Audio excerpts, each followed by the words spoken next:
你有没有想过，如果人生可以开保护罩，你会不会按下去？比如说，病毒来了不会中，灾难来了不会碰到，危险靠近自动闪避，听起来很像游戏外挂，对不对？但有一首古老的诗，竟然讲得更夸张：千人扑倒在你旁边，万人扑倒在你右边，这灾却不得临近你。哇哦！这是什么等级的防护？今天我们来看诗篇91篇。问题是，这到底是信仰的应许，还是被误解最多的一段经文？诗篇一开始就给答案：住在至高者隐秘处的，必住在全能者的荫下。注意关键字，住在，不是偶尔去拜访，不是有需要才祷告，是住。这不是一个瞬间的决定，而是一种持续的关系。就像你不会说，我偶尔回家住一下，家就是你长期停留的地方。诗人用很多画面来形容神的保护：一、避难所；二、山寨、堡垒；三、翅膀遮蔽；四、盾牌与藤牌。这很有意思。有些是温柔的翅膀，有些是刚强的盾牌。意思是，神的保护不是单一形式，它既能安慰你，也能保护你。经文列出4种威胁：夜间的惊骇，白日飞的箭，黑夜的瘟疫，午间的毒病。你有没有发现，这几乎涵盖所有时间，白天、晚上，任何时刻。意思是，恐惧是全天候的，但诗人说，你必不怕，不是不会发生，而是不被恐惧控制。虽有千人扑倒在你旁边，万人扑倒在你右边，这灾却不得临近你。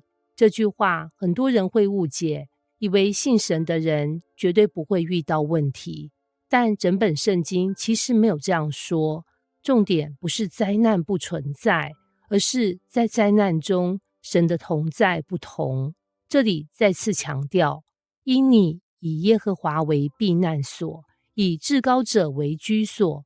重点回到一开始，居所不是公式，不是口号，是关系。经文说，因他要为你吩咐他的使者，在你行的一切道路上保护你，甚至说他们要用手托着你，免得你的脚碰在石头上。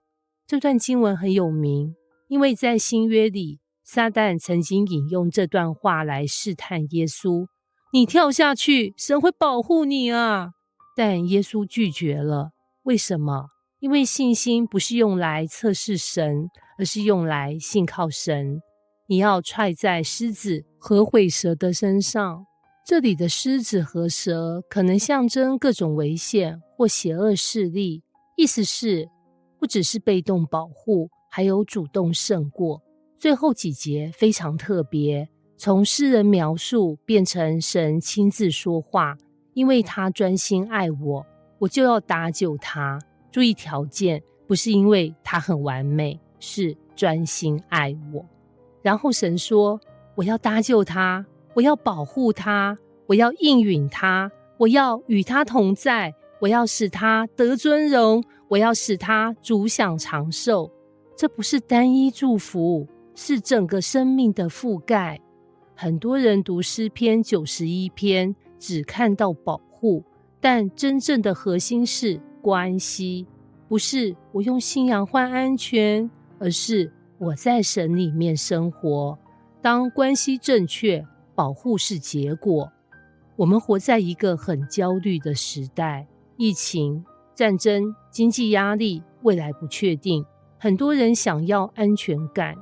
但诗篇91篇提醒，真正的安全不是外在环境完全没有风险，而是你住在哪里。